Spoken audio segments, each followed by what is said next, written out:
Please, peace, and blessings. Shalom, shalom, shalom. We are finally back. Thank you for allowing me to get into your living room for a few hours. Hopefully, thank you. I appreciate all the support. I appreciate all the support. I appreciate all the support. Thank you. Make sure you hit that thumbs up, that button to make sure to help the algorithm. I will appreciate it. So it's been a while. Let me give you guys some updates. I know I have not been coming around or have done any shows lately, but it's because I've been working and there's been some conflict with scheduling, so I do apologize for that. I'm not able to come in on Saturday, but after this weekend, which will be, let's see here, the 20. Well, next weekend is New Year's, right? So-called New Year's. Let's see here.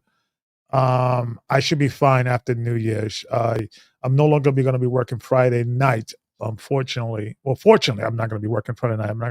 I was able to switch that day off. I got two jobs, so and it did two things. It pricked me in my heart because, as you know, it's a Sabbath, and B, although there's grace in Christ. Thank you, babe. There's grace in Christ, but it pricks my spirit, and I'm not able to enjoy myself on the Shabbat. Just focus on the Most High Christ.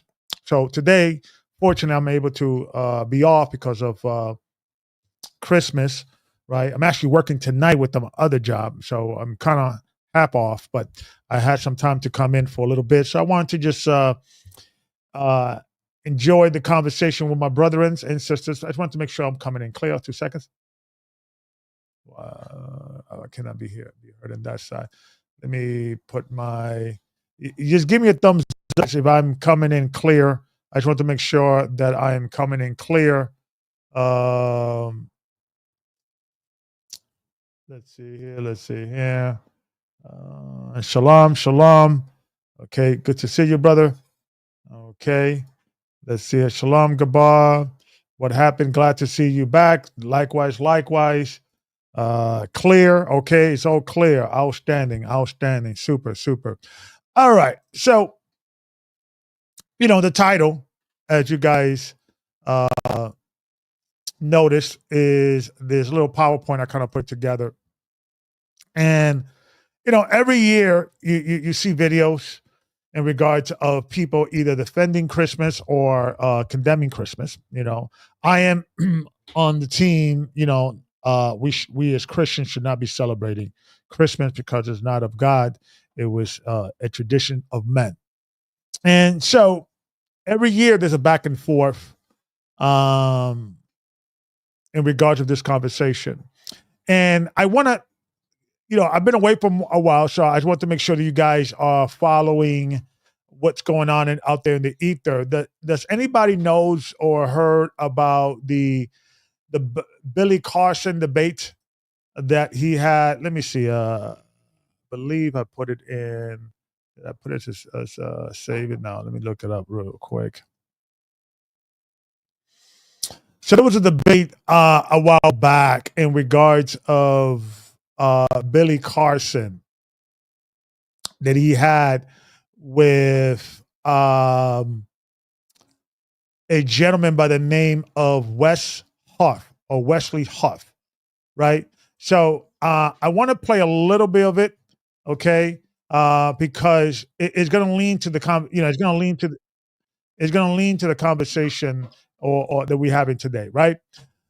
So to kind of give you guys a backdrop on who this guy is, he, I believe, has a master's degree in early theology literature, and he's pursuing his master. I believe he's a Canadian.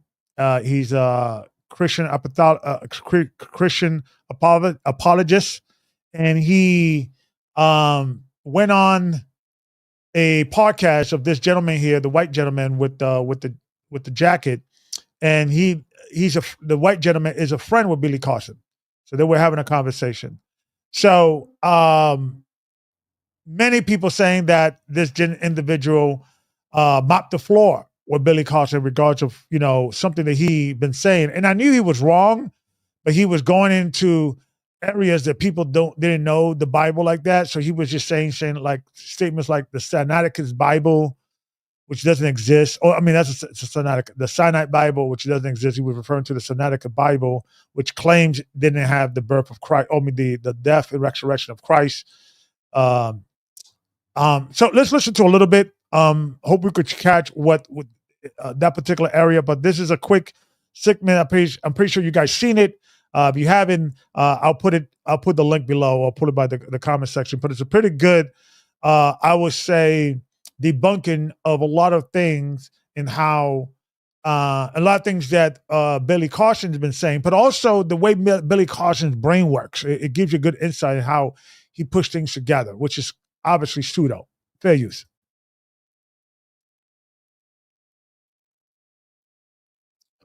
Wonderful. Let me back up. Let me back a little.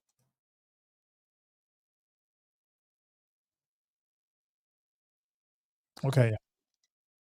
Fair use.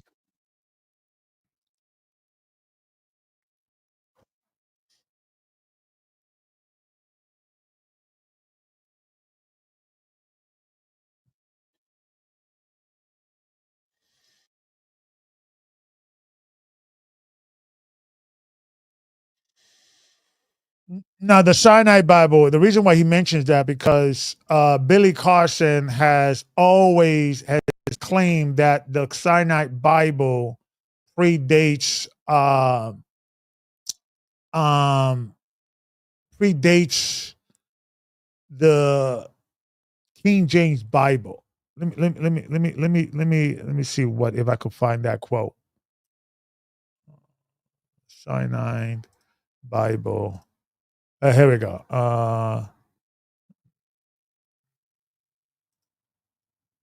Let me see if I could find that quote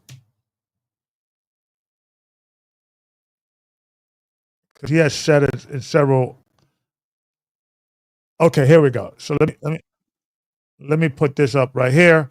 This is one of the claims that he is famous for, and this is where Wes Huff confronting him. Fair use.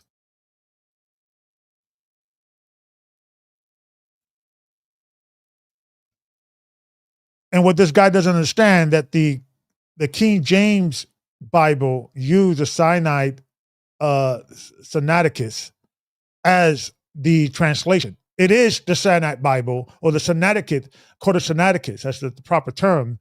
It is the same book. It's just they used it as a source to translate it. So this guy doesn't know what he's talking about. Fair use.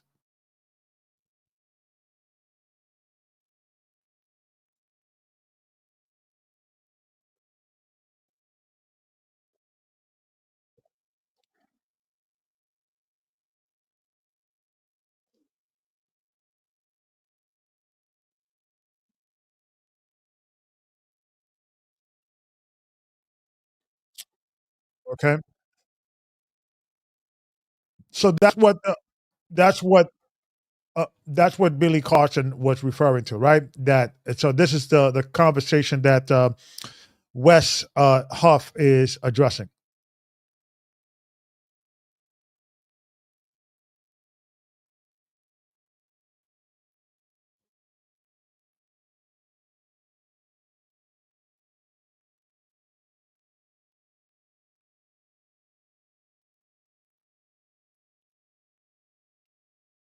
Oh, what? I'm I'm sorry. Let me go back because I think you guys didn't hear that. I didn't switch over. My bad. One more time. I thought let me back up a little bit because go ahead. Fair use.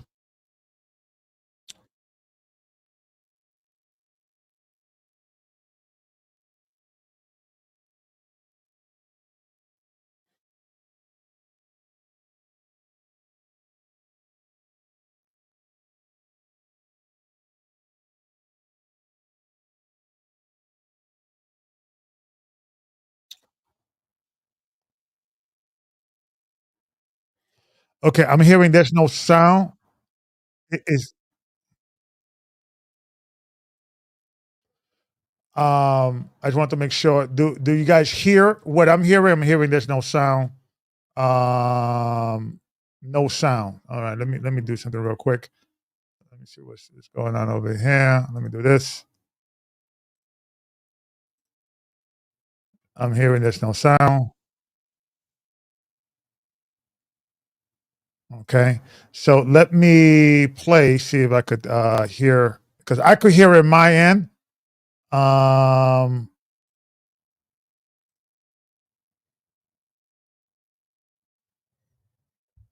maybe bring a little louder. Okay. Let me see if you guys can hear it.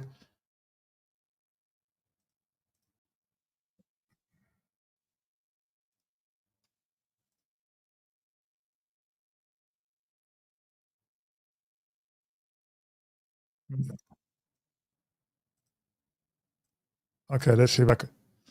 Okay, wait. Okay, so right, we cannot hear it. Okay. So we're having issues. I don't know what that is. Let me see if I could just switch it over here. We should be good now.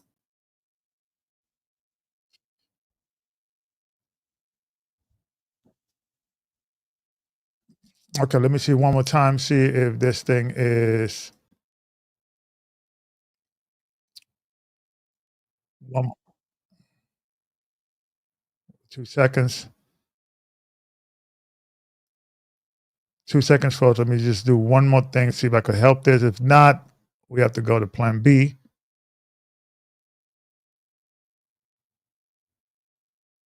Uh, okay, for some odd reason we cannot hear it. Oh wait, so um, I gotta see what's going on with so let's do this. Let's start with the PowerPoint which I had together. But the reason why I brung this gentleman up, right? The reason why this gentleman Huff, right? Wes Huff. This guy's getting now very popular because if you guys listen and heard this debate, and let me just put the debate on the comment section. This guy pretty much destroyed, Mr. Billy Carson to the point that I believe that Billy Carson is trying to make or have the video come down, right? From my understanding, is trying to. Okay, let me do this. Okay, 2 seconds. Let me do something. 2 seconds. Okay, so we should be good here. Okay, we good here. Okay. All right. So I have the link here, so you guys should listen to the thing. So to make us a summary of why I'm bringing this guy up, Mr. Huff, Wes Huff, Wesley Huff is his name. He went into this particular podcast. Prior to this podcast, he was making he had like about 30,000 subscribers, give or take, and this debate rushed him over to over 100,000. So he's over 100,000 now because of this particular scenario. So it's a pretty good debate. However, though, immediately when I began to do a little research on this guy is basically a mainline Christian. He's a Sunday worshiper. He did a video why he doesn't believe that Christmas is not pagan or isn't pagan. He is basically he doesn't think outside the box or preach outside the box. He is a Christian. He went to school to try to defend his faith. So the reason why I brought him up because he is another one that now think about it. He has this momentum that he took down Billy Carson, right? And he has now this momentum that people are considering him as an expert because he is, right? He's pursuing his PhD, but he has a master's degree and so forth, so on. So, what does that mean? What does that represent? What is that saying now? Because now people are looking at him, right? So if there are debates about whether we should celebrate Christmas, and we have this debate every year, right? Within Christendom, right? Some Christian people, disagree. Some Christian people say it's okay, doesn't matter.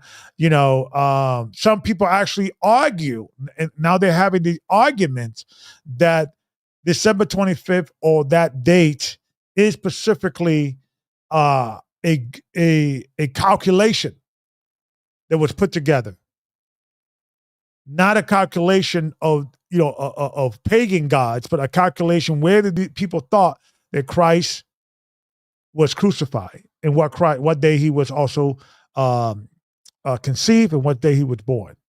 So we're going to go into some names. We're going to go into some history. We're going to go into some names because it's important, right? So the reason why I was attempting to show this video is because Wes, he believes that Christmas is not pagan, is a rational calculation, if you will, right? He'd say, I don't believe he was born on that day, but I can understand why people came to that conclusion, and that conclusion does not derive from pagan sources. I'm going to challenge that, right? Because we have to dig in much deeper. So let me go into my PowerPoint, right? Because it's important, and I want to bring this out because it's important to bring information. Let me do this. Let me switch over here. Let me do this. Bada boom. Okay. So let's first discuss this guy, Sextus Louis Africanus. This is the guy that you have to research in regards of the origin. What is the idea came from? Where is this? Where did the calculation came from? Who made this calculation famous? Who coined it? Who was the first time that this conversation was mentioned? And this is the guy right here, right? Now, this guy, Africanus, wrote Chronologia, a history of the world in 5 volumes. The book covers the period from creation to the year 221 AD. He collected a period between creation and Jesus. He calculated the period between creation and Jesus as 1,500 years, placing a searches of the spring equinox on 5,501 or March 25th. So he is the one that is credited for coming with the calculation. But the question is, who is this guy? He is also the guy. If you read on top of this, I believe this is his painting or one of his depiction of him. Right? Africanus isn't contributed with Genesis 6:1 and 4. Africanus is one of the first to suggest that the sons of God refer in the descendants of reference to refer to the descendants of Seth rather than the supernatural beings. So he is the first guy also credited for saying maybe the sons of God in Genesis 6 is not the angels, as it was believed prior. Right? We could see reference to that in the Bible. Even Peter, in his epistle, also Jude, the second to last epistle, also reference the book of Enoch. Right? So this is the God you have to go to. Now, how did he came to this conclusion? Why March 25th? Right? Let's calculate. So is this the guy who coined it, right? And this is the guy who actually made it official.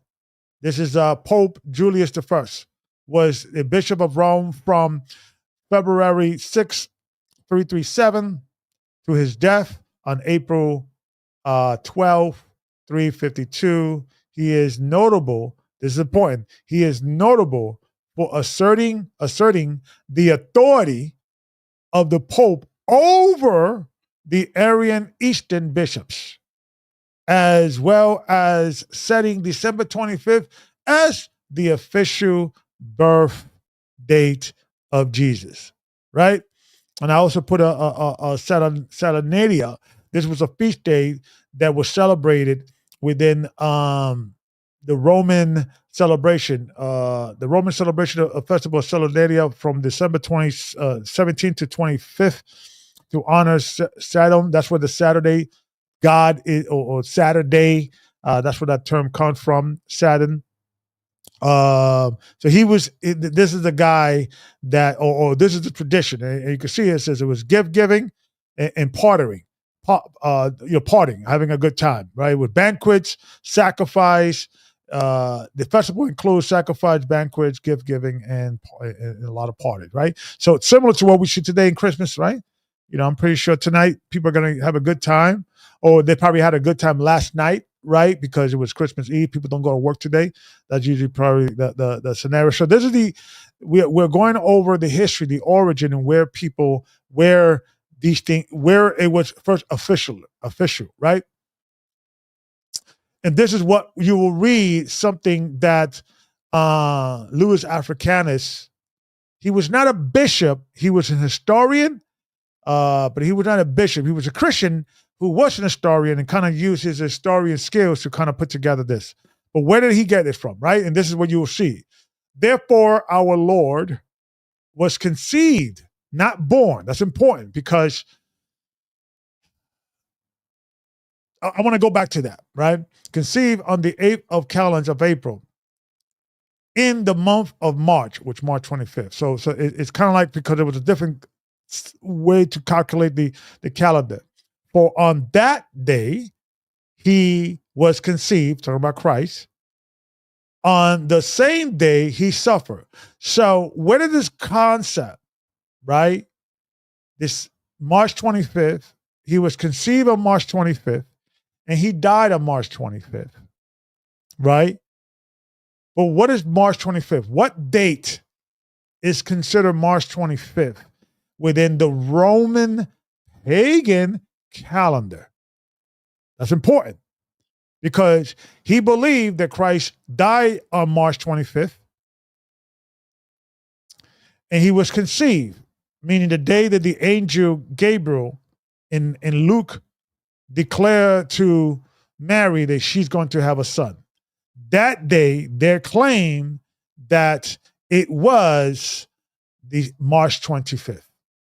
She was conceived, or the Holy Spirit came upon her, according to this scenario.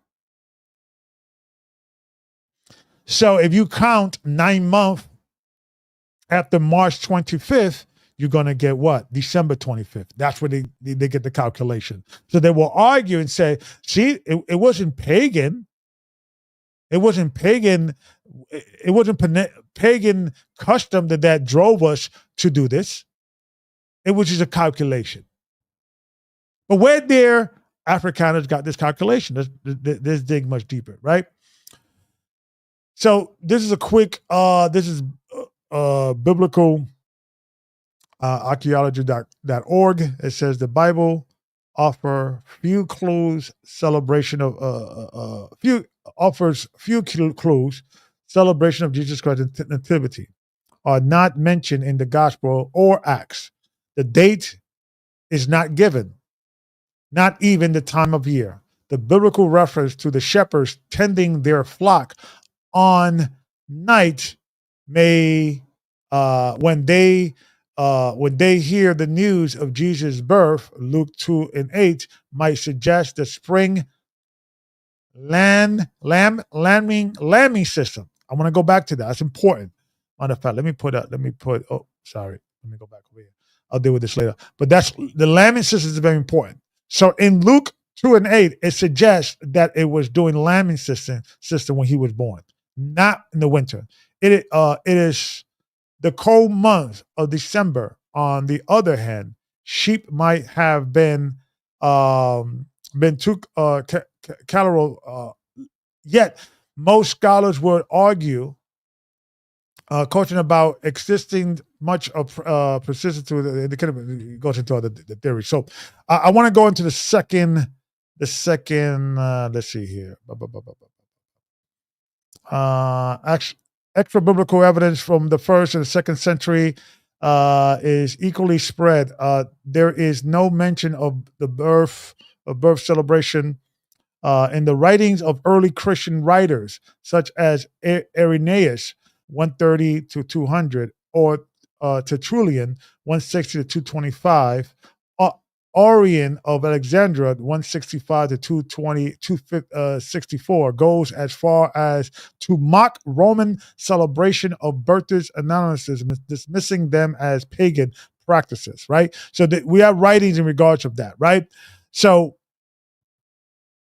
you could get that from biblicalarchaeology.org, right? I asked AI, were there any church fathers against the birthday of Jesus Christ? And this is what came up, and the answer was yes. Some early Christian writers and church fathers were against celebrating birthdays, including the birthdays of Jesus Christ. Orion, that's Orion of Alexandria, around the year 241 AD, Orion criticized birthday, saying that no saints celebrate their birth and that only sinners rejoice in their birthdays, right? Also, Gregory of Nigenius, I believe, Gregory of Nigerius, preached that believers should not imitate the heathens with imitate the heathens with celebrating the birthdays of Jesus, right? Archaeologists says clarify December 25th with idolatry, right? Epiphanes, is I pronouncing that name right? My apologies, right? So there were writers that were argued against this because when Africanus, right, began to coin it, but then it became official by the Pope of Rome, right? There were people criticizing. And you notice that says that this Pope is also famous for asserting his authority over the Arian Eastern bishops, meaning because the Arian Eastern bishop did not want to celebrate or add this feast days because they felt it was pagan, because the ancient prophets and the saints never celebrated their birthday. That celebrating birthdays is evil or is pagan. So therefore, to celebrate Jesus Christ's birthday, it should be pagan as well. That was their argument. And these are some of the so-called church fathers that were arguing this. So this is what Irenaeus said, right? Of all the holy people in the scripture, no one is recorded to have kept a feast or held a great banquet on his birthday. It is only sinners like Pharaoh and Herod who made great rejoicing over the day on which they were born into this world below, right? So we could clearly see that they were not only against his feast days, but in this particular website, it said these are fragments, right? Not full full epistle that were found, but these were fragments. It says these are fragments of Irenaeus. It says Christians still observe the 7 festivals. John and Polycarp, Roman Polycarp, who also kept the feast days of Passover, observed the feast of Yom Kippur. Most Christians observe the festivals, but not the feast, not the fast, excuse me. Some fast 1 day, other 2 days, and some tried for 40. Some stand for prayer, other need for the prayer of Yom Kippur. There's a fragment 3, faithful, and also fragment 55, I believe. Of fragment 3 of fragment 55, I believe. Okay, so this is, you could get that as well, showing that it was not a united front in regards of celebrating changing the feast days to what was originally kept to now it was developed much later, right? Let's see here. This is Biblical Archaeology Society. It says it's important to remember that the Roman calendar changes from the Reformed to the Julian calendar. December 25th was considered the winter solstice, even though it is not the astrological instrumentical. I can pronounce that word. Astrological solstice. It is recognized date of the Roman calendar as the equinox. So, according to the Roman calendar, the vernal equinox or the spring equinox, right, landed on March 25th according to the calculation. Right now, the vernal equinox, because it lands sometimes on, depending on this calendar, March 20th, sometimes March 21st, and it goes back and forth, and sometimes March 23rd, because the solar cycle goes 365 days in a year, and every fourth year it goes 366. So it's 365, 365, 366, 365, 365, 365, 366. So it goes that way, right? So this is important. March 23rd was considered the spring equinox. June 23rd was the summer equinox. Remember, in the Hebrew calendar, we have our version, right? We have the vernal equinox, right, which is coined when the day is equal to the night, right? That's when the day is short, but then it starts getting longer. Now you have what the Romans did. They took, so you got the vernal equinox, right? The vernal equinox is when the sun is equal to the night. There's twice a year that the sun is equal to the night, or the day is equal to the night, excuse me. The vernal and the autumn. Now, in the spring, that's when it starts getting longer. It's equal, but the next day is a second longer, and then a second longer, and a second, and before you know it, starts going, a second goes into a minute, and so forth, so on, right? So it starts getting longer from the vernal equinox, which lands depending what calendar, because that's the whole problem with calculation, because if you're using a different calendar system, it was going to land on different day on that particular calendar. But it kind of gives you a synopsis that is around March, because that's when springtime is around, right? And different calculation, different days lands on the vernal equinox. This is important to remember, right? Actually, December 21st did have a date associated with pagan settlements. It was called Burma. This is attached to by the virtual non-Christian writers, including Verturian. It gives you different writers, Penny the Younger, Penny the Elder, that was Penny the Younger's father. These are Roman sources that you could go to show you that they were celebrating the birth of the sun. That's what the beginning, when the day starts getting longer, right? Let me read the bottom. It says, this is called the new sun, Nueve Solis, or Nuevo Sol. Nuevo in Latin means new, sol means sun. Though some author attest it was called the birth of the sun. That's the vernal equinox. So and remember, Louis Africanus, Justin Louis Africanus is his name. He was an historian, but he was not a biblical Hebraic historian. So he was approaching history,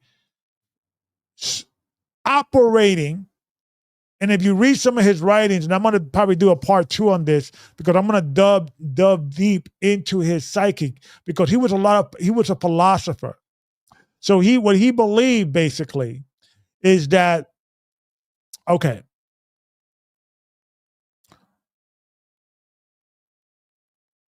he took a legend that existed within the Midrash, the Babylonian Talmud, that perfect prophets were born and kill or die, on the same day. I forgot what day Moses is credited from dying and living. I gotta go into the history, but he died and lived the same day.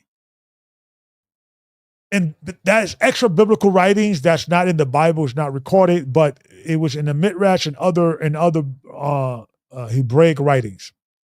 He took that idea and said, you know what? If Moses was perfect, Christ was even more perfect, so he has to also be born and die on the same day. But he switched it. Instead of born on the same day, right? He was conceived on the same day, right? And that's the switch. But he took that information. But why did he took the vernal equinox? Because that is when the Romans were celebrating that day. Let me show you. Okay, this is extra evidence. The year divided into 4 periods. So this is Penny the Younger, right?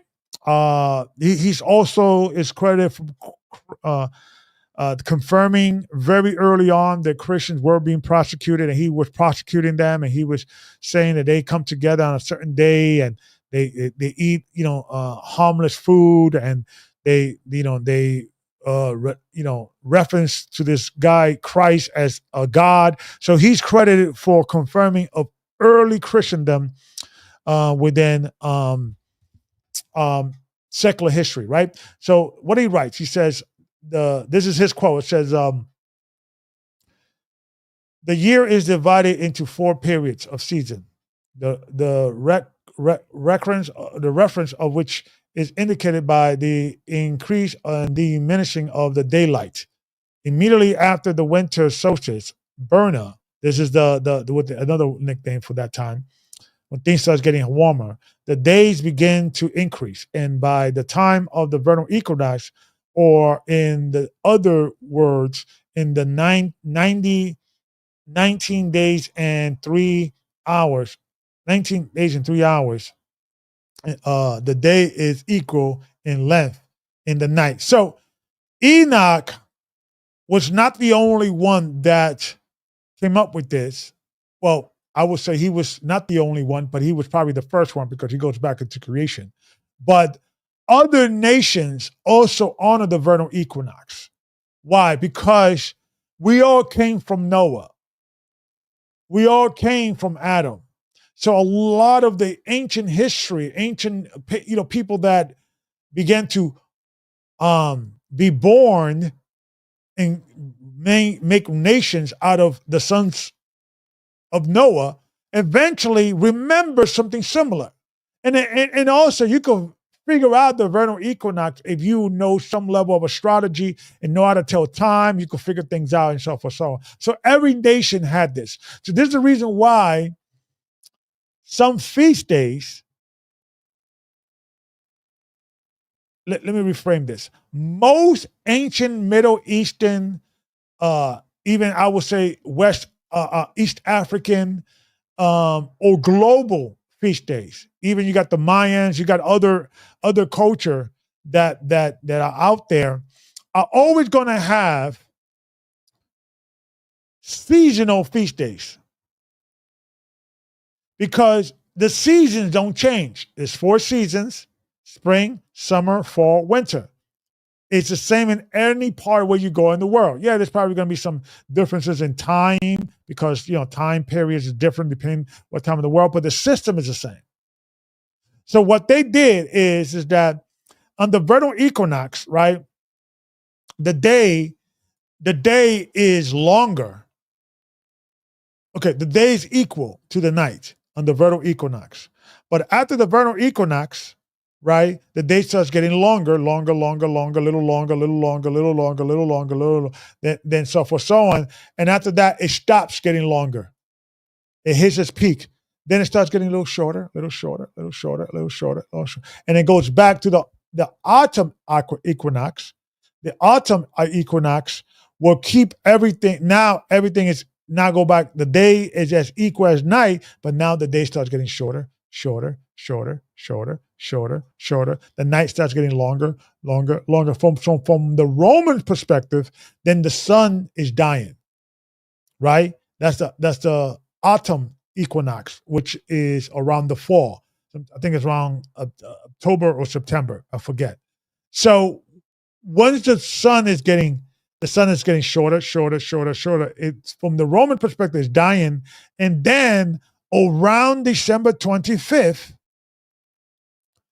that is when the sun the daytime gets the shortest. So the night is longer, the day is still shortest, but then it starts getting a little longer. That's when it starts getting longer from a perspective in the winter time. So the Romans were celebrating that. See, we don't celebrate that. We only celebrate the 2 feast days, and we count within that system. So what they're counting is not when the equal days equinox necessarily, although that's their vernal equinox, that's March 25th. That's when they celebrate it. But when the sun starts getting a little longer, that's when they celebrate their feast day. Right? That's the winter solstice. That's when they call Berna, or the birth of the sun. That's when the sun starts coming back alive. It becomes strong, equal to the night at the spring equinox, and then after that, it starts getting longer than the night. Right? In the vernal equinox is equal. That's what it's called, equinox. The word equal, right? And that's how they operated. So this is important to know, because we understand where the influence came from on December 25th. We're going to go into that, right? So let's see what else we got here. Okay, so let me go over here real quick. I want to make sure. Let me change some things here. And take this out. Okay.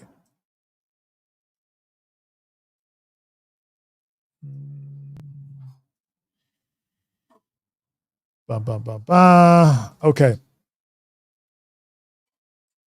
Yeah, let me go here. Let me go here. Okay. So let me go back over here. All right. So this is prior. Now remember, and I think we went before, and I showed you guys that this is the Pope they made December 25th, the day of the official day of Christmas, right? This is in the year, what year did he put this together? I believe he did this in the year 373. It was before 352. It was like something like 3 and change. I got to get that date. I apologize. Right? Let's just say 350, right? Now, this guy here, this is the Roman Empire. Remember, the Roman Empire converted to Christianity around the year, and it was a gradual thing, right? Constantine converted in the year 311, but the entire nation has not yet converted. It was a process, right? He converted, and eventually, gradually, he's more tolerant to other religion as well during that time, and there's evidence of that. But then later on, I believe that 380, it was when it officially became the official religion of Rome, right? So 311 was his conversion. 325 was the Council of Nicaea. Around 380 when Christianity became the official, right? But prior to this, so we're talking about the year 274, right? It's when the officially, it says December 25th as a feast day for the birth of the Sol Vistus, because they view the sun as a what? As a god. So this is the birth of the sun. They used to celebrate this day, and I'm going to show you. This is very important, right? Let's see here. So the vistas of the Roman Empire celebrated. Okay, so this is basically what it is. I don't want to go into this, but this is very important because why? Now you guys understand. You can put the pieces together in the Apocrypha, right? First Maccabees, chapter 1, verse 54. Let me read. It says, "Now the 15th day of the month of Cashew, in the 145th year, they set up the abomination of desolation upon the altar." Now, when Daniel was talking about the abomination of desolation, right? He was referring to, let me just do something real quick. Hold on, folks. Let me just do something real quick.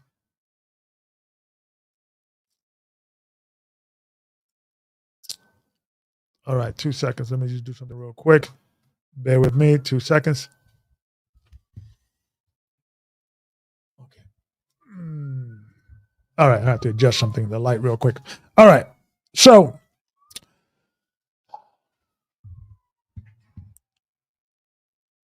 this is extremely important to know the Apocrypha and the connection within the Apocrypha and what's going on here, right? Why? Because, and to go back to the abomination of desolation, the abomination of desolation is not going to be one. It's going to be several ones. It's actually an event that's going to have several times. I also see Brother Ricky, man. If you want to come in, you're more than welcome. Shalom, Brother Ricky. I was trying to call you earlier. I don't know if you had some phone issues, but where is the link? Let me put the link. Let me put the link here. Let me do this.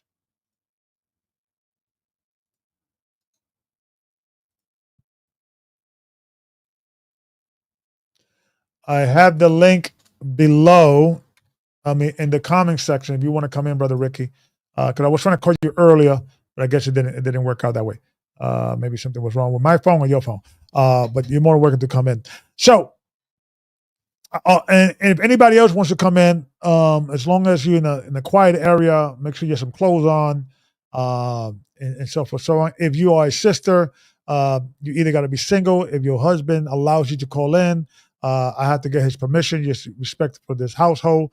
But anybody else can come in more, the more the barrier. But if you have any question or any disagreement after the presentation, you're more than welcome. But Brother Ricky, you can come in right away if you like. So, because the abomination of desolation happened in not only in 70 AD, but also happened in the Maccabean era. And that is when the temple was destroyed or was defiled, right? And that was a sign that when you see that, flee. So what Christ was telling them is that when the Romans get to a point that they are defiling the temple, that is when you know the holies, when they're standing in the holy place, that's when you know you have to get out of Jerusalem. Now, the question is, if that history is going to repeat itself again, and there is no physical temple, and then we are the new temple, how is the abomination of desolation going to be performed this time, right? So, but I don't want to digress because, but it's all connected, right? So a lot of stuff that Daniel was mentioning and repeating, he was referring to in the book of Daniel, the queen of Egypt, the queen of the south, and all that. A lot of that already happened from my studies. Have you seen something else? Please, I want to see it. But for my study, a lot of that already happened. Can it happen again? Maybe. But from my understanding is there's no way to actually associate a modern prophetic understanding, and I believe Daniel chapter 9 that goes into depth is actually talking about Antiochus Epiphanes and all of that and so forth, so on, right? Now, and it could also be talking about Nero, because Nero, and Antiochus kind of fulfilled. They were the two responsible for ushering the war in regards to that, right? In Jerusalem. So let's continue, right? So, what is the date? It's very important because it reads, right, It said, now that's the date. On the 15th day of the month Cashew, in the 145th year, they set up the abomination of desolation upon the altar and built idols altar throughout the cities of Judea and every side, and burn incense at the door of their house, and in the streets. And when they have rent in pieces the books of the law, which they found, they burned them with fire. And whosoever was found with any of the books of the Testament, or if any commit to the authority of the Israelites, every month, to as many as were found in the city. Now, right? So they were not allowed to keep the Torah. They're not allowed to keep that. We were not allowed to keep the tradition. That's why it was a conversation that we had to revolt, because within the Israelite mindset, when we are in the diaspora, we understand, and especially those that believe that Daniel chapter 7 is talking about the four major kingdoms, right? Babylon, the Persian, the Medes, the Greeks, and the Romans, which Antiochus, Epiphanes, and those guys, and represents the four beasts, Rome, right? And it was always understood that if we're going to be under these captivity, these captivity are ordained by God. You should not revolt against them. You should let the punishment happen. They should let them rule because God has appointed them, as long as they allow us to keep the Torah. So in Babylon, we all know that Nebuchadnezzar eventually admitted the God of Daniel is the true God, and he allowed Daniel to worship and the people of Israel to worship. We also see Hadassah and Mordecai, right? The same story, right? You could rule over us because it's ordained by God, as long as you allow us to keep the Torah, keep our tradition, keep our Sabbath, our holy days, our dietary laws, and so forth, so on, right? So all this is important because this is the reason why the Maccabees revolted. And I would say the only legal right for someone to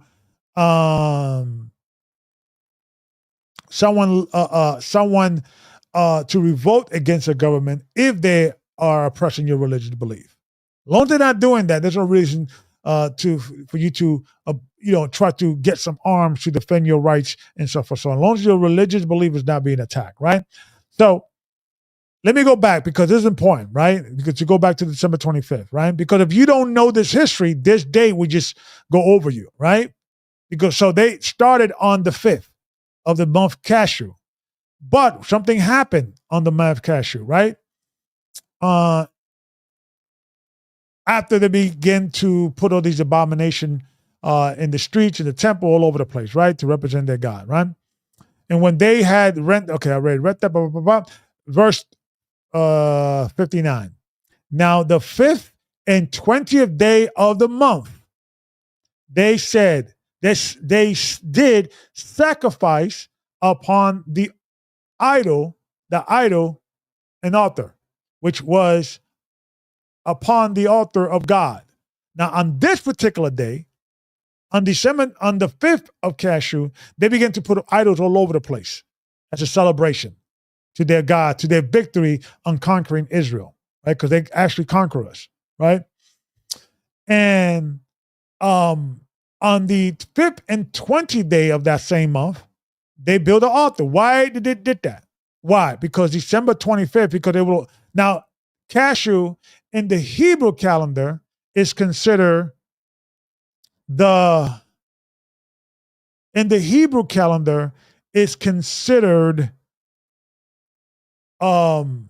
12th month. But in the Roman calendar, no, excuse me, that's actually the other way around. In the Roman calendar, it's considered the 12th month, but in the Hebrew calendar, it's considered the 9th month, because the Roman always celebrated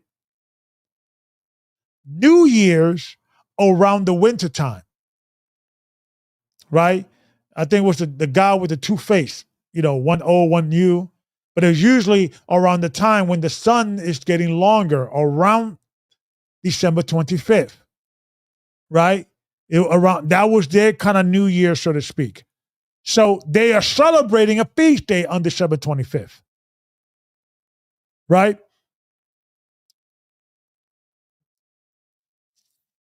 Let's go to the next. Let me see. We go here. Okay. So Maccabees 1. No, actually, this is Maccabees. Maccabees 3. Matter of fact, let me fix this. I'm sorry, guys. Let me fix this. This is Maccabees 3. Yeah, let me fix that. My bad. Okay. Let me confirm this is Maccabees 3 because I don't want to misquote. I believe it's Maccabees chapter 3. Chapter 3, yeah. So it's chapter 3.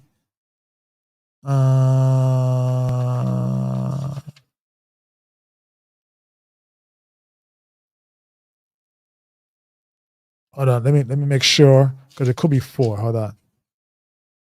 It actually is 4. Yeah, it's 4. My bad. Let me fix this real quick, guys. I put 4 at the beginning. Okay, here we go. So this is Maccabees chapter 4, verse 52. It says, "Now on the 5th and 20th day of the 9th month, which is called the month Cashew, in the 148th day, they rose up best time in the morning and offered sacrifice according to the law upon the new altar of the burnt offering, which they have made. Look at which time, this is the point, look at what time, and what day the heathens have profaned it, even in that same, even that was it dedicated with songs and chisholm and harps and Sibin, whatever I can pronounce that word. The people fell upon the faces in worshiping and praising the God of heaven, who had given them good success. And so they kept the dedication of the altar 8 days and offer burnt offering with gladness, sacrifice, sanctified and sacrifice of the deliverance of the and praises. They decked also the forefront of the temple with crowns of gold and with shields and with gates of the timber they renew and hang door upon them. Thus was their very great gladness among the people. For that the reproach of the heathens was put away. Moreover, Judas and his brethren with the whole congregation of Israel ordained that the day of dedication of the altar should be kept in their season for year to year by the space of 8 days from the 5th and 20th day of month Cashew, which myrrh and gladness. And at that time also they build up Mount Zion with high walls and strong towers round about, lest the Gentiles should come and tread it down as they had done before. And they set there a garrison to keep it, to fortify in Basura, to preserve it, that the people might have a defense against Idumea, proving that Antiochus Epiphanes and all these guys were Idumeans. These are the people that are the progenitors of King Herod, the Idumean. So Idumea and Edomites were well evolved in the time of Christ and during that time of the Maccabees. So let nobody tell you that the Idumeans or the Edomites somehow disappear out of history, right? So this is important because this is their winter New Year's.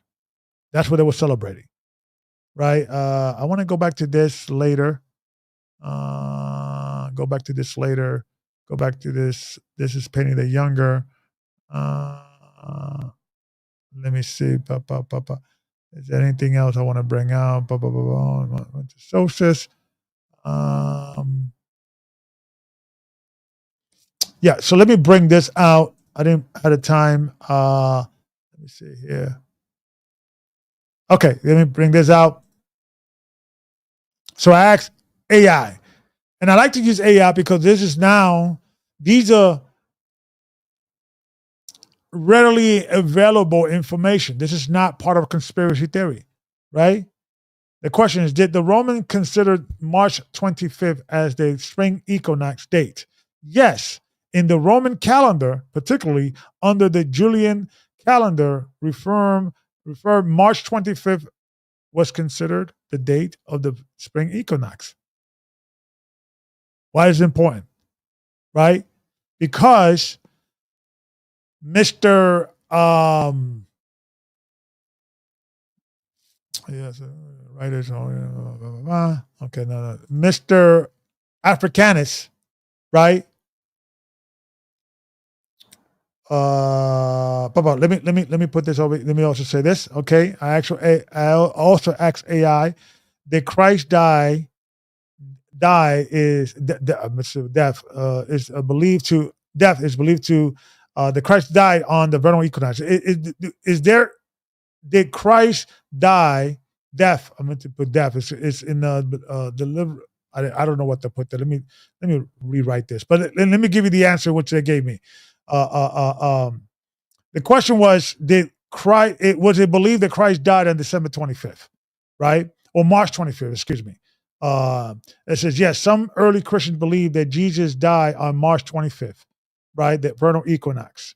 So the vernal equinox is considered to be March 25th. The winter, the birth of the sun is December 25th. So keep that in mind, right? All that is connected, right? Now let me see here. I wanted to play a video earlier, but since it's not allowing me to play a video, let me do this, right? Because I also want to. What else do I want to?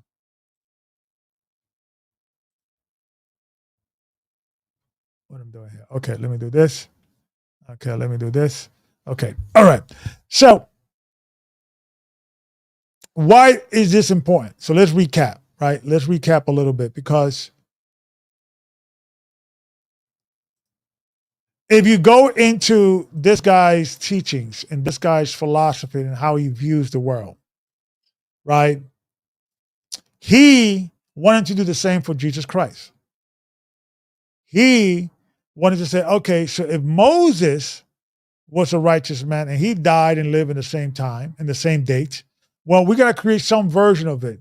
But from his perspective, right, he viewed, when you look at his writings, he viewed like the vernal equinox, right? So in the same way as, okay, he was conceived on March 25th because that's considered the spring equinox, right? A new beginning, a new light, that's kind of, it's like a new beginning in regards of life bringing forth from a Roman perspective, right?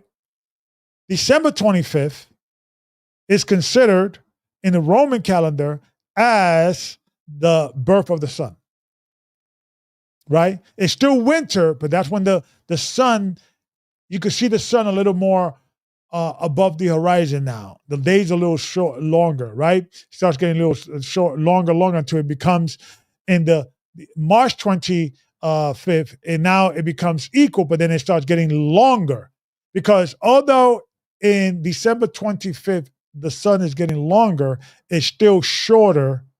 The day is shorter than the night. It's just getting longer, but it's still shorter. It reaches its equal capacity on March 25th.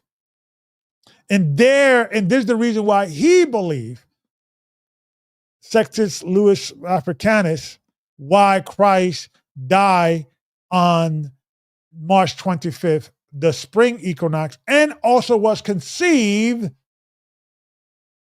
meaning the angel declared to Mary, right, that the Holy Spirit will come upon you, yada, yada, yada. Now, I don't subscribe to the virgin birth. I don't judge those that do, okay? But I don't believe the virgin birth is a real thing. But that's a different conversation. However, though, this is how he put everything together. But why it would have been impossible for Christ to be born or die, on March 25th? Why would it be impossible if it was the vernal equinox? Why? Because the vernal equinox, according to the Hebrew calendar, is 14 days before the Passover. So you got the vernal equinox. Now, whatever calculation you may use a day if you use the Enoch calendar. If not, you use the sliver of the moon, and you start counting the sliver of the moon until you get the 14 days, and that's when you keep the Passover. Whatever calculation you use is still springing off, or is the due date or the start date is the vernal equinox. So Christ could not have died in the vernal equinox because he was the sacrificial lamb, right, of the Passover. The sacrificial lamb of the Passover was 14 days after the vernal equinox. So he was using a Greco-Roman calculation, not understanding that you cannot use a Roman calculation. You got to use a Hebraic calculation to try to figure that out. That's right, people. I do believe that Christ was born around the same time, the Passover. He was not conceived around March 25th. He was conceived, I would say, around, conceive is when Mary gets impregnated. That's what I believe that came not on March 25th. I believe he was born around springtime because the shepherds, right, were in the evening tending the herd. And we all know that the herd, according to, let me go back to this real quick.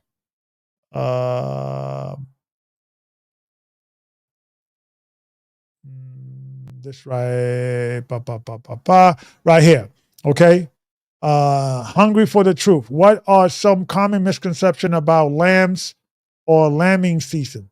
Let me go to the second paragraph. It says, all lambs are born in the springtime.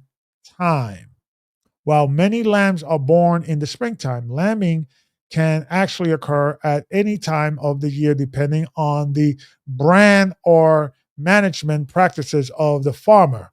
Some breed, such as a Romans, goes into other things. So, but when you go into Jerusalem and during that time, the lambing, if you leave lamb to themselves, they're going to mate a certain time and they're going to breed a certain time. They're going to give birth a certain time. And the reason why most scholars agreed that the lambing, that in the book, let me go here real quick. In the Bible, when I believe Luke chapter 2, I believe verse 7. Let's see here. When let's get the scripture, because I remember it was earlier. I got it. It was like Luke's, is it 2 and 8? There you go. Luke 2 and 8. Let's go to Luke 2 and 8, right? And it reads, now there were in the same country shepherds abiding in the field, keeping watch over their flock by night. Right? So at that time, when Mary gave birth, right, that night the shepherds were keeping watch. Why is that? Because Christ represents the Lamb, right, of God. So the same time, and this is deep, guy, check this out. The same time that Christ was born, the shepherd in Bethlehem, because the shepherds in Bethlehem had a special task. They were the shepherds that were in charge in bringing and breeding the lamb that's going to be sacrificed for the next Passover of next year. Every year, a lamb has to be presented on the Passover, and that lamb must be what? 1 year old. 1 year.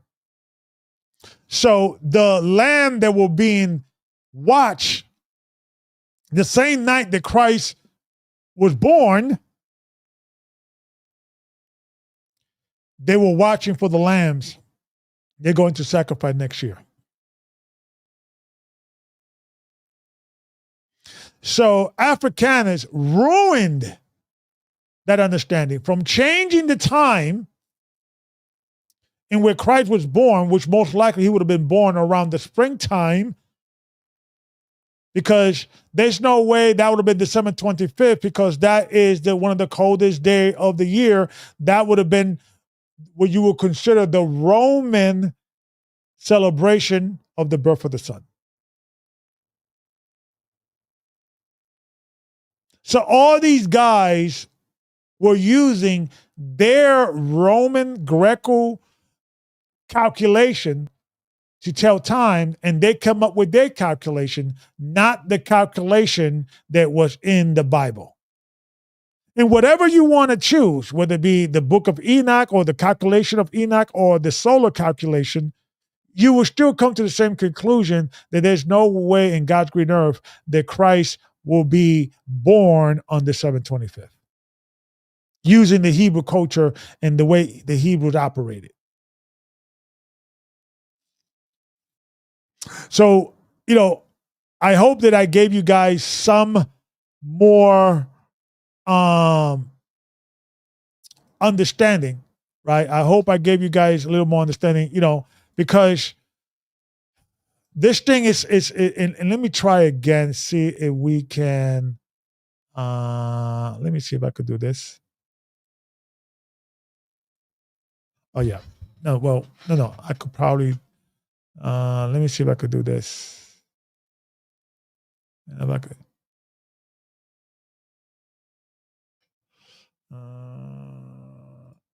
Okay, let me see if I could. There's one more video I wanted to play, or there's several videos I wanted to play, but let me see if I could play this video, because maybe we could play this video real quick. Let me go here. Let me try my other computer, see if that will work. Okay, let me do this. Christmas isn't biblical either. The Bible doesn't require. Okay, before we start, can we see if, can you guys hear this guy? Fair use. I'll concede that Christmas isn't pagan when you concede that Christmas isn't biblical either. All right, so let me see if you guys, let me put my channel back up, see if I could,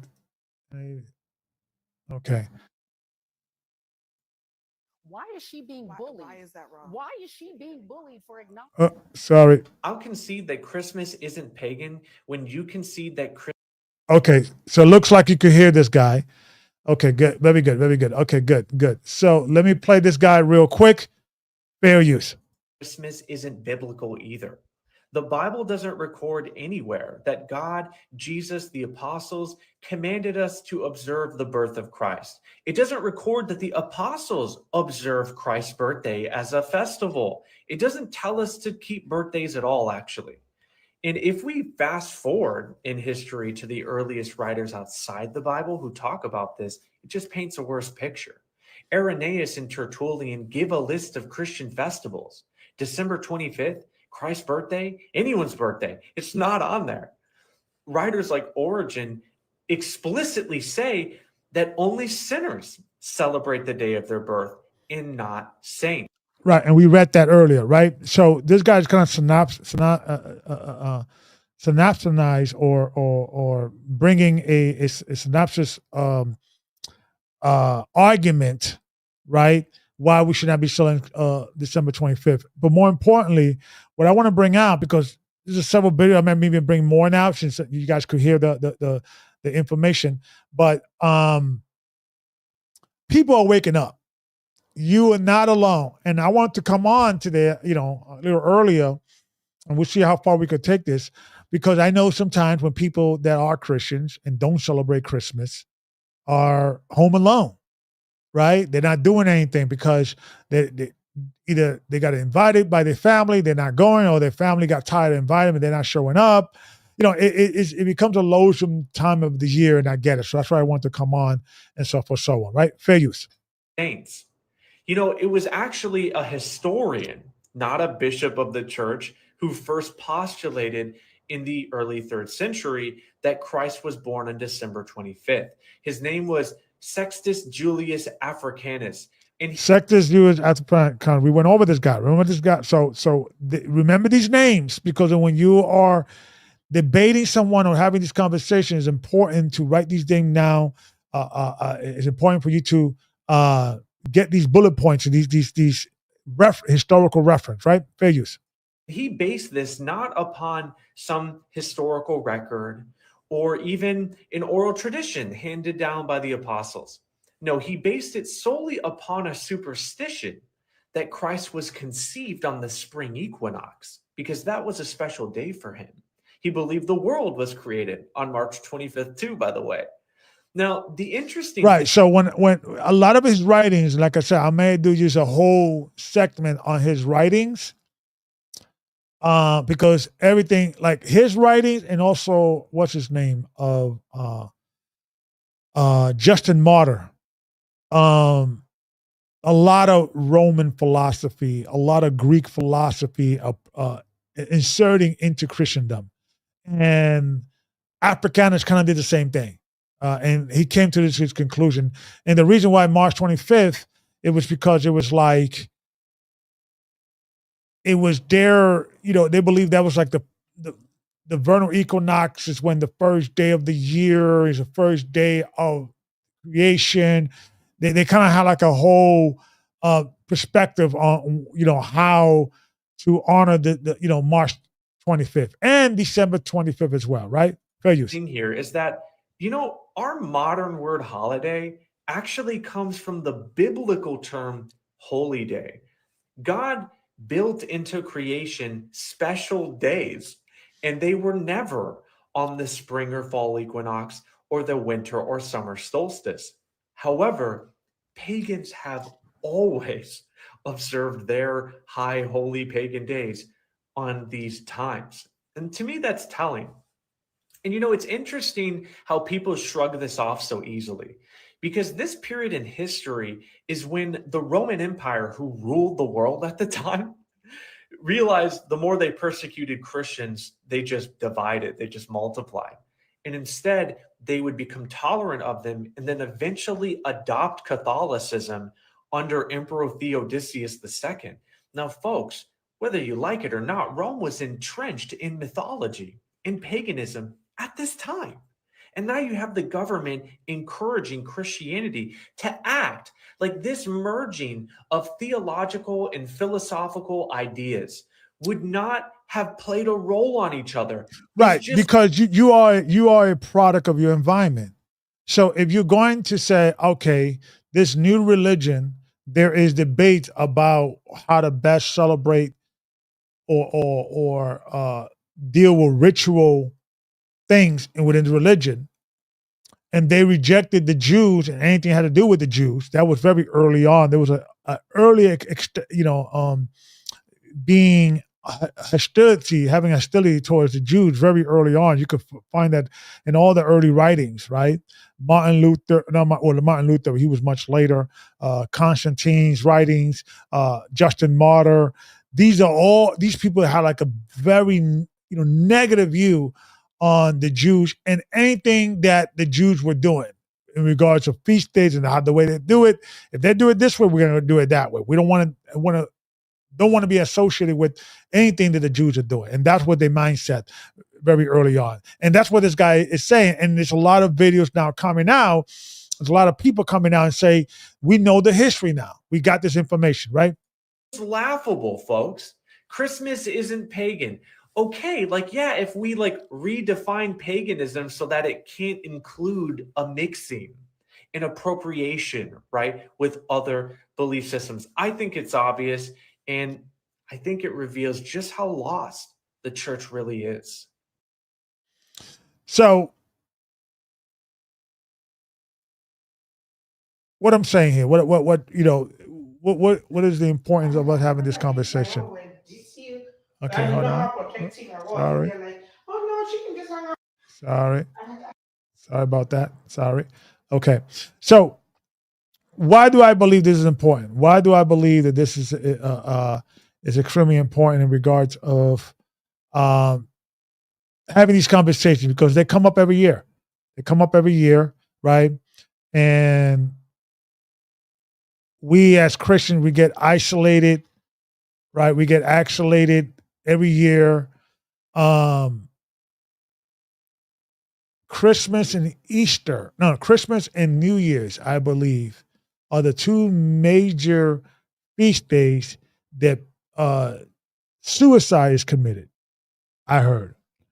Because, if someone's already lonely or don't have much friends and they don't, nobody's inviting them to any party, any get together, it could get lonesome, it could get depressing. And this is the reason why some people kill themselves. And the reason why I'm saying this is because I don't think none of us is going to kill ourselves because we don't celebrate Christmas. What I'm saying is that it could get lonesome, right? You could be, the only person in your family that is not celebrating, Christmas. The only person in your inner circle that's not celebrating Christmas. Everybody is looking at you weird. But every year you're looking less weird, right? So let me play this video because this video is the video I wanted to play earlier. Let me see if it's working now. And let me see if I could play this video. Fair use. Yeah, well, first let me say I think it's really cool to not just be in the room proverbially with you, Billy, but be able to interact with you. Because I wish I could be there in person. Unfortunately, Toronto, Canada is a long way away from Florida. It's a little bit of a jaunt. But I really appreciate the fact that you seem to have... Just give me a thumbs up if you guys could hear it. I think we are good. I just want to make sure you guys could hear it. Okay. Investigated to a certain degree some of these facts. Do you mind if I ask a clarifying question? Sure. When you say the Sinai Bible, what are you referring to specifically? It's the biblical text that was written. It made it into you can actually look it up on Amazon. It's a Bible called, I have a version at home. It's called the Sinai Bible, right, from Mount Sinai. I'm assuming that's the mountain that they're referencing there. But they put together their own version of the biblical text prior to the King James Version being put out. Sure. So when you refer to the Sinai Bible, would you be referring to Codex Sinaiticus? Like the codex that comes... Okay. That's why I was trying to get some clarification. Because, so you can actually go and see... Codex Sinaiticus is at the British Library. So you can go and see it. It's on display. And the British Library has actually digitized the entire manuscript. So I work with manuscripts in my linguistic work. I'm an expert on early Christian scribal culture, and particularly in Greek and Coptic manuscripts. I actually have a facsimile. So I have a photocopy that was done by the British Library of Codex Sinaiticus that I work with in my office. So I have it here. And the only reason I wanted to bring this video in the beginning because, this is a great thing for Christendom in regards of destroying the pseudo-science or pseudo-teachings of Billy Carson. And I think he's suing these guys. There's a video of him going into this guy's apartment at like 2:00 in the morning with some cis letter. It's probably not going to go anywhere because he came willingly into this thing. You can't just tell somebody just because something didn't turn out right to delete your channel or delete your the show. So it's out there now. But it was like a big talk in a few weeks and so forth, so on. But the reason why I wanted to bring this out is because this guy, Wes Huff, he should know better that Christmas is pagan. He should know better, right? And they have addressed this guy about Christendom, and he gives his own version, or is it, no, it's not pagan. And he does mention, Louis Africanus was one of the first guy who coined it, but he doesn't go in much deeper and to show Africanus pagan roots, right? So it's just one of those things that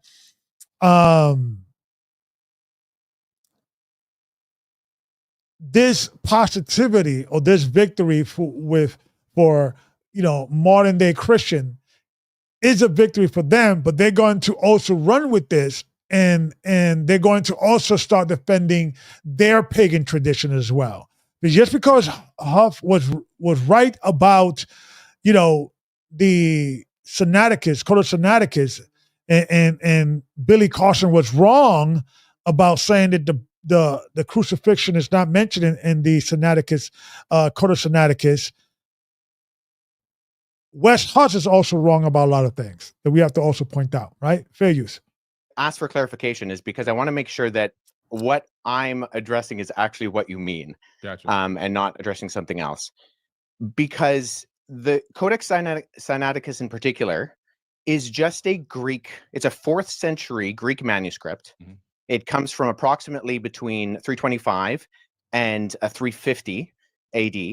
And its text of the Gospels reads almost identical to the modern Greek text that we develop translations from. So my curiosity is just simply in kind of exploring when you say that it denies the crucifixion or that the crucifixion isn't there. I mean, I can go on right now, Codex Sinaiticus, and I can look up the end of, say, Matthew 27, mm-hmm. where it has Jesus being crucified. And that's in Codex Sinaiticus, or, the John 19, or any of the other ones. So I think my confusion is that it doesn't read any differently. So actually, are you able to pull up a website with the viewers or listeners or whatever be able to see that right now to make sure I have the right the version that I'm looking at? While he's pulling that up too, like I keep saying to all the people that aren't scientists traveling the world in linguistics. And then when he, let me try to speed this up. And, when he stand corrected. So Billy Carson, in regards of the Sinai Bible not having the crucifixion of Christ, right? He says it's a book of Barnabas didn't have it, but the book of Barnabas is a forgery that came in much later. It cannot be relied as being legit.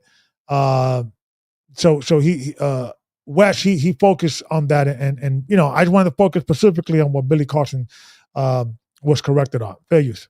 From my understanding, and those were different things that I.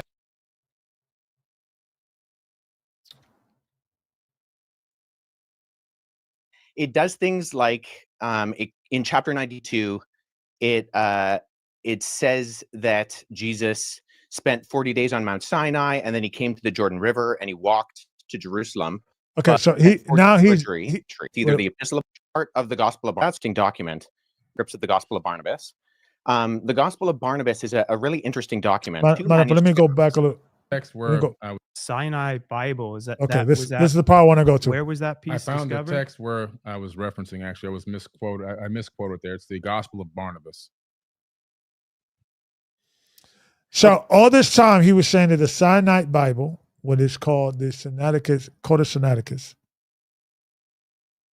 did not have the resurrection, the death and resurrection of Christ's story in it. He stand corrected. So what you should do, Billy Carson, you should take down all those videos that you have said that, or at least edit them, right? A. B, you should really consider having a much greater debate, because now he's like ducking. He said, okay, if you want to, or his wife said online, if you want to have a debate, it's going to cost you $10,000. Everybody wants to debate my husband, blah, blah, blah. I mean, at this point, man, you have to defend your statement, because it's one thing you quoting or misquoting the Sinai Bible, which it doesn't, the name, it doesn't exist. It's just a made up name. It's the Sinai Sinaiticus, the Codex Sinaiticus, and it has the resurrection of Christ. It has that story. King James Bible, which you've been saying that it doesn't have that, or the King James predates that book. It does predate that book, but the King James uses the Sinaiticus Codex Sinaiticus as its source of translation. So it is the same kind of book. So now he said, I misspoke. I was talking about the book of Barnabas. So now Wes Huff is referring to the book of Barnabas. Tell you. Okay. Yeah, well, so that's good. So let's deal with that too, because I've actually worked with, there are two manuscripts of the Gospel of Barnabas. The Gospel of Barnabas is a really interesting document because it is a known forgery. And so that's why I think it's important to get to these sources. So at the very start of the Gospel of Barnabas, which we only have two copies of, one is in Italian and one is in Spanish.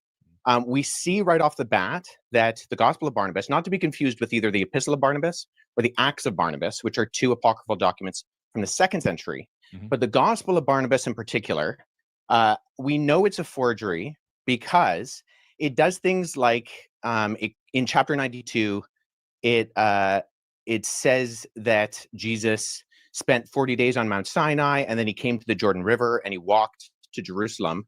But Mount Sinai is more than a week's journey away from Jerusalem, and neither Mount Sinai nor Jerusalem are close to the Jordan River. So never mind there not being a route from the Jordan River to like around Mount Sinai or going to Jerusalem.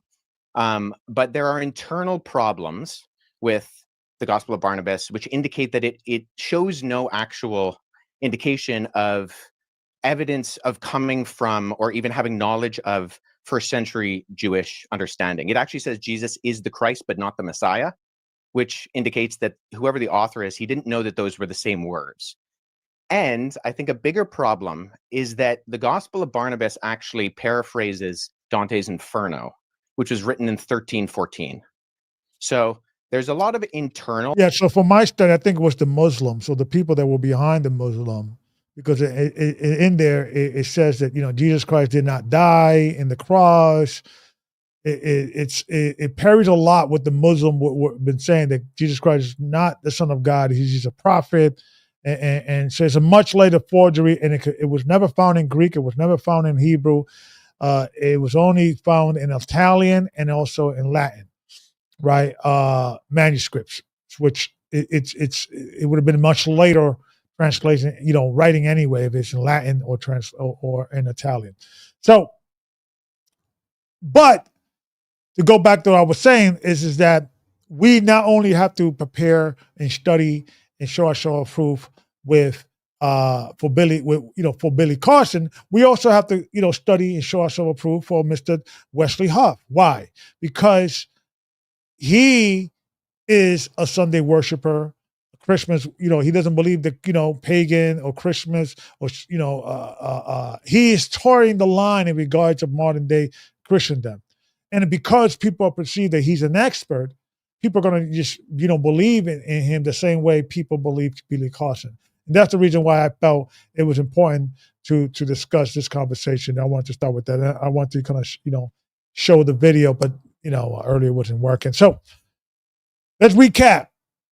If people ask you why you don't celebrate Christmas, well, it was never ordained by Christ or the apostles, and by, you know, and God already gave us feast days, and, you know, Christmas has pagan roots, and that's how you know it's not pagan. No, it's not. What evidence is that? I spoke to my pastor. There's no evidence. That's a lie. You know, Sextus Louis Africanus, mention him. Go into the history of how he came to that conclusion. Read his writings. He has a lot of, there's I think 5 volumes of his writings, right? If you don't want to read the whole thing, get the audio. Look for areas in which you could point out that how he came to this conclusion, because he was using a Roman calendar equation and days in which Romans view important, like March 25th and December 25th, right? He used those days to try to put in the life of Christ in regards of what day he was born and what day he suffered and what day so forth, so on. Why did he wanted to have March 25th as the day of Christ, being conceived? Because that's the day in which he believed the world was created, right? On that day from the calendar cycle, right?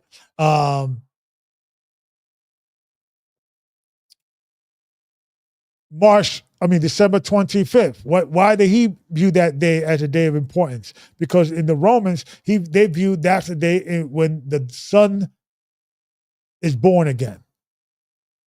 He dies in the autumn equinox, the fall equinox. You don't see he's shorter, equal, and then after that, longer. Then you start now, it goes back longer, but it's still shorter than the day, but it's getting longer to the point it reaches its equal nights, equal day at the spring equinox, and so forth, so on.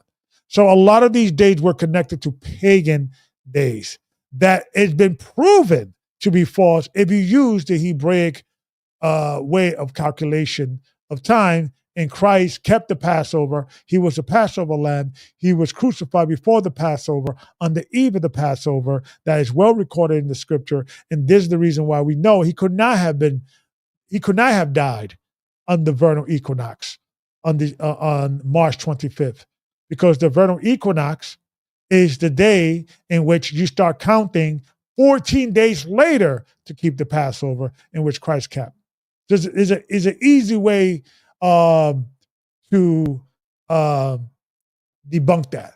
But because Afrikaners didn't care to see in how the Hebrews calculate time, to see if it matches with his calculation, he said, no, we're going to do my own calculation using my own Roman cultural days of what we view important days. And that's how he came to that calculation. Like I said, he was not a bishop. He was more a historian, and he attempted to bring a historical record from creation to Christ, but or the year 2021 AD, but he was using his calculation, not the Hebraic calculation. And that's how he went off. And many historians know this. I'm going to probably continue doing another part and to show and prove that he was wrong solely on that information, right? And now we know this.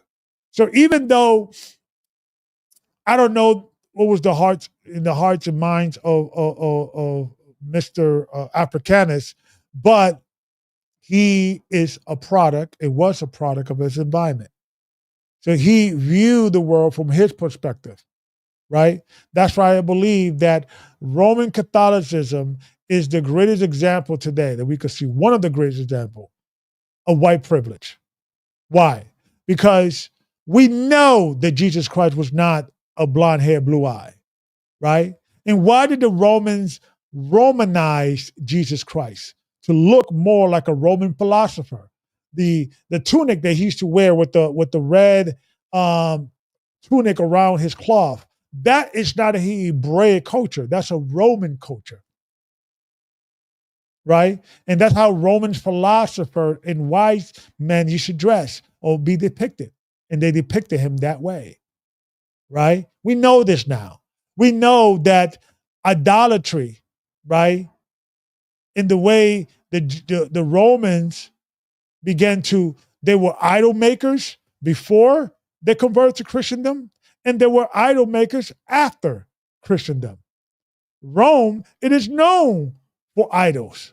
It is known for, erecting statues of Mary and Joseph and Christ and the baby Christ and this person, that person.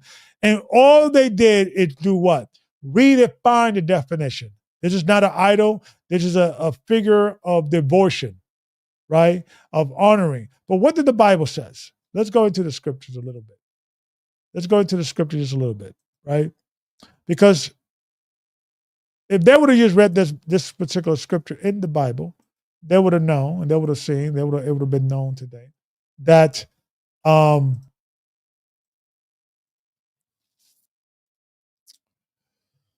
this is abomination, not only in the Old Testament, but it was also in the New Testament. When you go into the book of Acts, chapter 17, verse 16, this is Paul and Antis. He said, and while Paul waited for them at Antis, his spirit was stir him up when he saw the city wholly given to idolatry, and therefore disputed he in the synagogue with the Jews and with all the devout person in the market daily with them, that they might meet with him. Let me jump down to let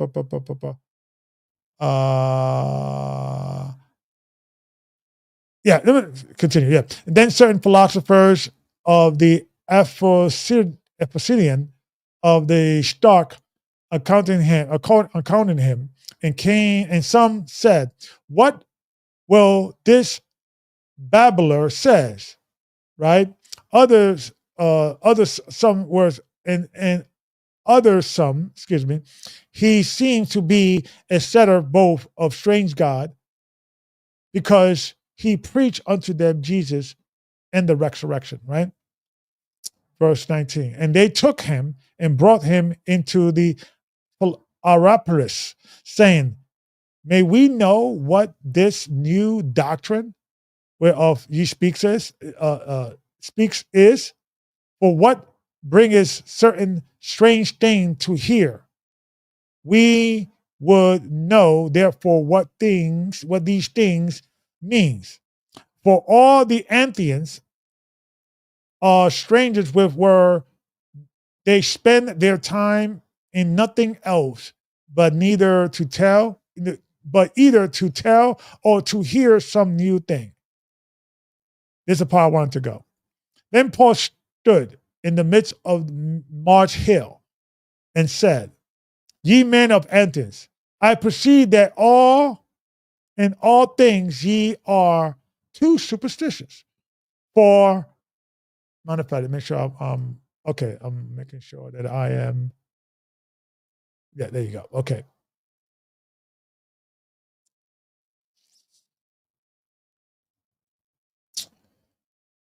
Let me start at verse 23. For as I passed by, I beheld this devotion, because let not the Roman Catholics lie to you and say, this is not an idol. This is just an image of Mary, and we are devoting. This is devotion towards her, right? Because when you erect a idol, a statue, a figurine, and you give devotion, that is the definition of idolatry, right? You and beheld your devotion. I found an altar with this inscription: to the unknown God, whom therefore ye ignorantly worship.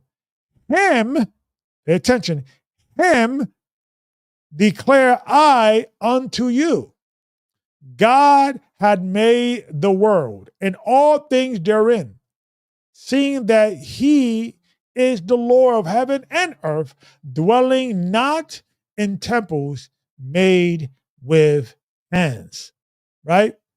Neither is worship with man's hands, as though he needed anything, seeing he gives his all to all life.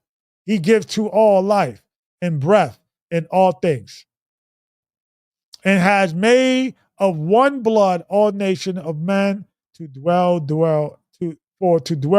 on all the faces of the earth, and has determined the time before appointed and the bounds of their inheritance. So Paul is saying, listen, This unknown God that you claim you worship, that you're trying to figure out what is the, because I guess these people were trying to figure out what's going on in regards of worship, right? Paul broke it down to them and told them, listen, man, you are worshiping idols because idols is what God told the Israelites not to do, not to worship, right? Not to have any representation to represent him. None whatsoever, right? What does the scripture says? Exodus 20 and 3. Thou shalt have no other gods before me. Thou shalt not make unto thee any graven image or any likeness of anything that is in the heavens above, or that is in the earth beneath, or that is in the water under the earth. Thou shalt not bow thyself to them, thou shalt not serve them, for I am the Lord thy God. I am a jealous God, visiting the iniquity of the fathers upon the children unto the third and fourth generation of them that hate me, and showing mercy unto thousands of them that love me and keep my commandments. So what does the scripture say? What is the scripture saying? No idols, but Romans were privileged. They could define the Bible how they felt. They created their own religion, their own merger of Christian stories and value to some degree with pagan customs, right? And let no Christian, let no modern day person tell you otherwise. That is a lie. They merge pagan customs with Christian stories and kind of created their own version of pagan worship. And we must rebuke it because, we got to go back telling Christians, you're going to go to hell, man. Christ is going to reject you. We have to bring a little more brimstone and fire and stop being so tolerant to people that are going against the scriptures and the commandments of God.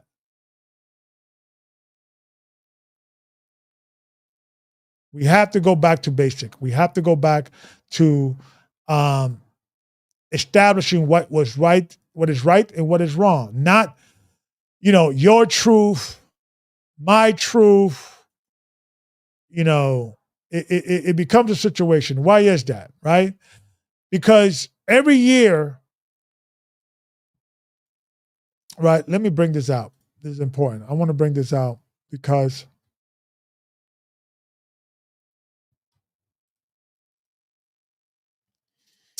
every year, America is losing religion. It's getting less, seeking God and seeking, what is true. Why? And why is that? We got to go into that. Let me play this video real quick. Fair use. And this is for educational purpose only. Fair use. Religion in times of great joy, a birth, a communion, or perhaps a wedding, and also in times of suffering, a death, or national tragedy. But with each passing year, as fewer of us attend religious services regularly, we're losing our places of worship. Our Steve Osinsami has this report on how churches are coping with the changing times and what they're doing to try to keep their doors open.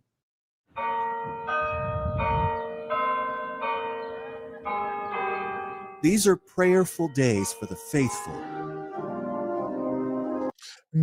Maybe the reason why people are not coming to these churches is because look at these churches with all these idolatry. Maybe people are waking up to the fact that these churches are no longer preaching the truth. Maybe there's an awakening, right? Maybe there is a thing that people are saying, we are no longer going to be following these pagan feast days that you had tricked us into, right? Like this guy here, right? Remember this guy here? Maybe these young people are waking up, right? Maybe we have to, now they are no longer can afford to maintain these churches. Why? Because people are waking up, right? Fair use. Who used to raise their hearts and minds to heaven and filled the pews in this house of God in Buffalo, New York. This is where neighborhood children learned to sing, where people were married and buried. And what hurts is that after more than a century of worship, this working class neighborhood on the other side of these stained glass windows is losing something they might miss. This was their final mass. So let's go to social media. See let's hear what the people are saying about celebrating Christmas, right? Fair use.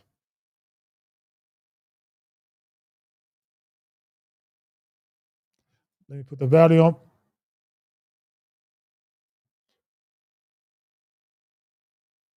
Verse 6. It says, "My people are destroyed for the lack." As a Christian, this is my first year not celebrating Christmas. And this is why I think that you should put the Christmas tree back in the box. Let's get into it. So I'm going to start off first with the Bible verse from Hosea chapter. So we have her. Christians actually did do things like they would destroy pagan temples and then they would build a church on top. Did you know that Christmas, as we know it, has such a bizarre origin that it will make you...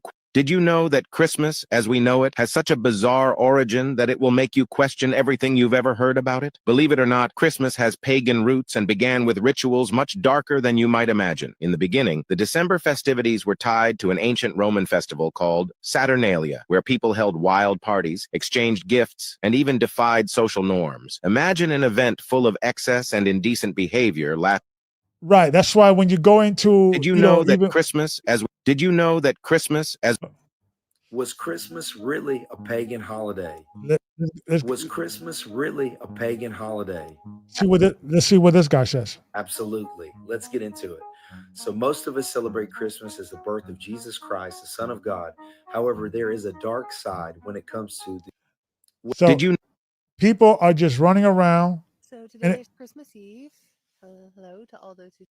And this is, transitioning race, culture. Everybody's waking up to this. Black, white, indifferent. Men, women, it doesn't matter, right? Fair use. Celebrated. And it occurred to me as a pagan, I kind of acknowledge the Norse gods. I work with Loki on occasion. He's not my main. But it occurred to me that it seems fateful that the holiday of Christmas is on a Wednesday this year, because if you go way back deep into the myth, the original Santa is very much based off of Odin, and Wednesday is Odin's Day. So, yeah.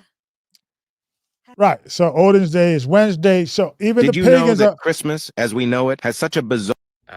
After much conviction and revelation, my family and I have decided that we will no longer be celebrating Christmas. Christmas is demonic and a pagan tradition, and I know many... Christmas is built on the ancient pagan celebration of Yule. What is this saying? It's saying that Christmas is from pagan roots. Since I realized what Christmas was really about, I never really thought about it the same way anymore. Do you know what Christmas is really about? It was a pagan holiday. Pagan holiday. And they would do some heinous stuff on Christmas. It definitely was. Everybody's waking up. You get the whole world celebrating a pagan's holiday, completing a ritual that nobody actually know, and it's there. I mean, Christmas could be January, it could be February, it could be March, but it shouldn't have been December 25th, a pagan's holiday that was celebrated by unbelievers, not Christians, worshiping other gods, and they brought a Christmas holiday to it. So for that reason, I don't celebrate. So we could clearly see that there are people waking up. That's why people are not going to churches anymore. Warm Sunday in July. And this was the few who came. As empty as it was still many more than they've seen at any service here in years. Right. And so why is that? Why are people leaving these churches? And why is it a thing that people are not responding to what they used to respond to years ago, right? Why is there an awakening? Because now knowledge has increased. People know better now. So be encouraged, right, that the old standard, right, of Christendom It's dying. My concern is what is going to be replaced with. That's why it's extremely important. And you know, I'm going to share an email that was sent to me that it kind of touched my heart a little bit, and it came to, you know, it was unexpected. It was one of those things that you get, but you let me see if I could find it here. Hold on. Yeah, here we go. Matter of fact, let me do this, and let me send it to myself rather than read it from my phone, because I won't be able to forward. Let me do this, because you know it kind of touched my heart in regards of like what I'm doing here, and you know it's you know it's one of those things you find appreciation, but you realize the importance, right, of what you're doing in particular. You realize that, you know, what you're doing matters. You know, I want to let me go here, because I don't want to. I want to keep the person private. All right, so let me just put this here. The note. Well, let me just read it for you guys. You know, could you understand after I read it what I meant to say, or what I'm meaning to say, and land back in what I was saying, the importance that we do have to fight, because I do believe that we in a period in history that people are waking up. People are saying things that they're not saying. We're not saying 10, 20, 30, 40 years ago. People are being critical openly on people that prior to maybe 5, 6, 7 years, 10 years ago was not able to, you know, openly be criticized. I'm referring to the small hats. You guys know what I'm talking about. Also, you know, people were very self-conscious about criticizing the state of Israel. You know, now they open. You can see more. People just are no longer afraid to speak the truth to power. And I want to read this email that was sent to me, because I think it hit me, and the importance of what we're doing here, and what we need to do, and we have to continue fighting the good fight, right? And it reads as follows. It says, the title is "Don't Give Up." Elder Gabar, I pray you and your family are well. Your online presence is missed. Please return back to YouTube. Pray Christ gives you the ability and strength to keep pushing in your ministry and be consistent. Most High bless you. Shalom. I wanted to read that because it kind of hit me. I was like, wow, you know, it wasn't that I'm giving up, or it's a thing that I not showing. I'm not showing, but I'm not concerned about what's going on, or I'm, you know, losing. Let me be honest here. It's not that I'm losing steam, but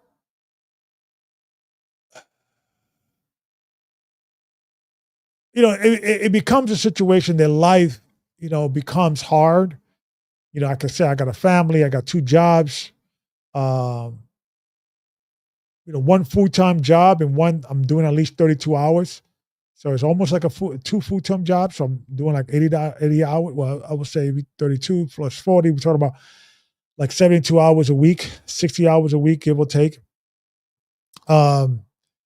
So it does a lot on you. So it's not that I'm losing my energy or I'm losing my desire.